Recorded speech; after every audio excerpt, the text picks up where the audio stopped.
Before I start this video, can I just say there are two incredibly helpful points towards the end that really could be game changers for anyone who's struggled to find perspective videos that have helped their understanding of perspective and who might still feel, after watching many videos, confused and even hesitant to draw architectural scenes because of it. But let's now start at the start.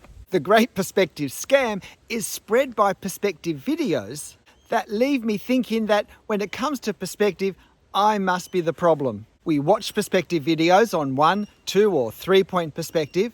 We feel like we understand what we've seen, but when we go to draw, somehow we have no idea how to apply what we've just watched, what just seemed so understandable. Now, I assume the teacher is correct. And by the teacher, of course, I mean the video that I'm watching. I'm watching this video so that I can understand what perspective is and how it operates. So surely this is the information I need to learn to understand perspective and to apply it to my drawings. And to be honest, I've watched so many of these perspective videos now, and they are all basically the same. We have a horizon line and we have a box, and we have vanishing points and we have angled lines coming off our box that demonstrate how it looks with the correct perspective from this viewing spot. I mean, they all agree, so they must be correct. They couldn't all be wrong. Sometimes they even have little streets in the middle going back towards the horizon. But when I go to draw a scene, somehow these videos just don't connect with what I'm seeing. And I don't know how to use the information in drawing what I'm trying to draw. I can't even see a horizon line. Where do I put the vanishing points? They don't seem to make sense with all of the things that I have in my scene. Why can't I understand this when I go to draw a picture myself? There must be something wrong with my head because everybody else seems to get it. The videos all agree with each other. The problem must be in me. Maybe architecture is just too hard for me to draw. Well, the good news is that the videos aren't wrong. The information they present generally is correct as far as it goes. But the information that's presented and the way it's presented has not been tailored for the needs of artists. It's not been designed to be used by artists drawing freehand from a reference photo or sitting in the street and drawing the street around us. It's not been designed, it's not been formatted, it's not been presented for our needs. And this is why, as artists, we can't apply it easily when we draw. It's never been designed for our purposes, for us. These videos both don't tell us all the things we will need to know to be able to draw the scenes in front of us, and they don't tell us that they're not telling us. These perspective videos that we watch over and over again have actually been designed in their origins for architects to be used in the carrying out of their architectural work. And that's why they present all the information an architect needs to use to create their architectural drawings, their concept drawings of buildings that they're designing for clients. Think about it. An architect wants to showcase a building. A particular building, the building they're designing, a building that's probably roughly box-shaped or based on box structures. They don't want the clutter of what's around it. They want to show off their one building and they want to impress the client, so they want a nice dramatic presentation. They want a visually dramatic appearance, viewpoint. And so having a perspective where often we're looking down slightly or where the vanishing points are quite close on the horizon line to the objects creates steeper and therefore more dramatic perspective angles. And these are the things we see in our perspective video presentations. And what architects creating these architectural diagrams don't need to know, and therefore what the videos don't tell us as artists that we do need to know, is what happens when the horizon line is not flat. What happens when we can't see it at all?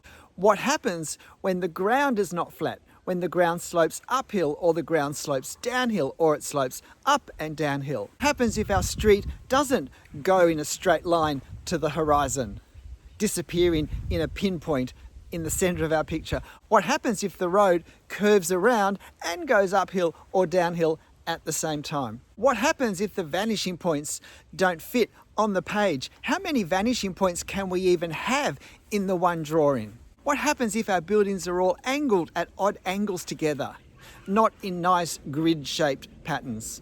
These videos don't give us the answers to these questions, but they don't even tell us that there are answers to these questions that they're not giving us. They simply leave us thinking that we now understand something that we can use usefully in our drawing when they haven't done that at all. But how can this be the case? How can there be so many videos available which are probably primarily being watched by artists anyway and not architects? And how can so many of them be so lacking, so consistently lacking in what they present? How can they give the impression that they're teaching us something that's actually not going to equip us for what we think we're being equipped to be able to do? And the answer to this really is quite simple if we stop for a moment and understand how YouTube operates. When people create videos for YouTube, they're doing it for many reasons, but quite frequently, one of the most important reasons is to get lots of views and hopefully to make some money from YouTube. The more popular, the more searched for a topic is, the more views it's likely to get, and therefore the more money the video creator is going to make. And there's nothing wrong with any of this. I'm doing it too. And YouTube has tools available where we can search to see what topics are people searching for on Google.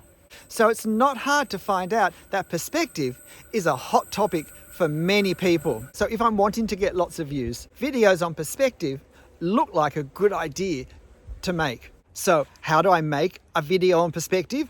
I don't know anything about it myself. Well, it's not hard. I watch a couple of YouTube videos on perspective and all I see is a box on a flat line with a line behind it and a couple of vanishing points, and that's it. Well, that's not hard. I can repeat that and post it. And I really think it's as simple as this.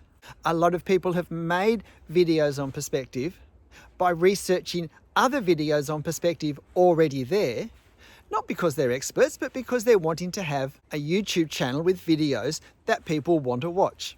There's no reason to think any of these creators are either architects or artists. The truth is, we don't have to be specialists in the things we're making videos on. We simply have to make videos that people want to watch. So I'm not even aware when I make these videos on perspective that they're not answering the questions that artists have. I don't even know that artists have questions on perspective. And if I did, I wouldn't be able to guess what they were. I'm basically repackaging something I've already watched. Here's what I consider two more failings that I consistently see in so many perspective videos. The first is the consistent use of horizon instead of, in my opinion, the far more accurate eye level. Using horizon is misleading because horizon already means something else. It's the line where the land meets the ocean. It may or may not be a straight line depending on the landform we're looking at. And it mostly has nothing to do, except through coincidence, with where our vanishing points are going to be. It's misleading, it's confusing, it's often irrelevant in the scene in front of us, and yet the principle that it involves, eye level, is probably the single most important element of perspective. We watch these videos where the presenter just draws a straight line across the page anywhere they want, but we don't have that luxury when we're drawing from a reference. It's already there. How do we find it? Does it matter if we find it or not? The confusion is real because the video we've seen doesn't connect with what we're experiencing in life as artists trying to draw. The second significant failing I see over and over in perspective videos is the emphasis on vanishing points. Usually visually, just in terms of our diagram, and from the time spent on them, you'd get the impression that vanishing points are the most crucial part of perspective. And yet in these diagrams, they're always conveniently so close to our box. And yet in real life, they always seem so far away that often they're not just off the page, but they're a long way off the page. So how am I meant to use them? How do I know where to put them? What do I do when I can't find them? Can I manage without them because I can't make sense of them in my scene? Look, as an artist, I'm aware of these issues and I have videos on all of these points individually, separate videos. And I'll post a link to this video towards the end to a 10 video playlist, which I think gives a good range, a good cross section against these individual issues such as perspective uphill or downhill or round corners and so forth. And also better ways to think about understanding perspective, more intuitive ways that I think are more helpful for an artist than the heavily architectural approach most perspective videos give. So if you're interested in that, hit that link when we get to the end. But we're never told, it's never even inferred, that this is only at best a very rudimentary introduction. We're left thinking that we have now everything we need to know to go and put perspective into practice in our drawings. We are set up to fail trying to apply a theoretical construct that's true in very limited circumstances for a purpose probably totally different to how we're using it, to apply that to real life. We never actually have a chance. And we're left feeling that somehow we're not capable of understanding perspective, that it's this terrible, too hard thing for people like me, instead of blaming what's lacking in the videos. And if you watch any of my videos on how perspective works when the ground goes uphill or downhill or the streets go round corners and so forth, you'll actually discover that it's not so hard. It's just that you didn't even know that you didn't know it yet. That the fundamental principles, the theoretical perspective constructs that we've looked at of boxes on little flat planes actually does hold the fundamentals that we'll use once we've been given permission to realise that they don't apply directly to the scene, to the situation that we're looking at, that we're wanting to draw. The really good news is we are all smarter than these perspective videos have led us to believe. So what are the two really helpful things that I mentioned at the very start of this video that these perspective videos that we watch don't tell us? The first is that we may not even have to understand perspective at all. There actually is an alternate route to get to accurate drawings of architecture, and that's to learn to observe carefully. If I'm drawing from a reference or if I'm looking at a scene in front of me, instead of worrying about any of these perspective videos, bits and pieces, I can just look carefully at the lines I can see, I can observe the angles that they're at, and if I draw them accurately, my drawing will look just fine. The perspective will be correct. Because all of this perspective theory is a way of describing what we do see or what we would expect to see in certain situations. I can, if it's there, just see it. Just see it and draw what I see. And so if I draw from life, if I draw from photos, then I can just work at my observation skills rather than worrying about the theories of perspective. It's not so straightforward if I create landscapes from my imagination. But if I draw from a reference, that's a really great alternative way to get to the result I'm after. And the second thing these perspective videos don't tell us is of a more intuitive approach we can take to drawing perspective, to incorporating perspective in our drawings. And that's probably because it really wouldn't be a satisfactory approach for architects who have a far more limited brief, but a much greater necessity for accuracy within that brief. And that's to think of perspective not so much in terms of vanishing points and perspective angles and horizons and whatever, but to think of perspective in terms of patterns. Perspective is how something looks from a particular viewing spot, and depending where we're viewing something from, the way it looks changes. Because different objects change consistently, patterns are created as objects move away from us in different directions. And if we know the patterns to expect, then we can see them far more easily in our references, we can see them far more easily in life, and we can incorporate those patterns to achieve far greater accuracy. And I have videos that talk about these patterns as well. Perspective is not as difficult as so many perspective videos end up making us feel it is.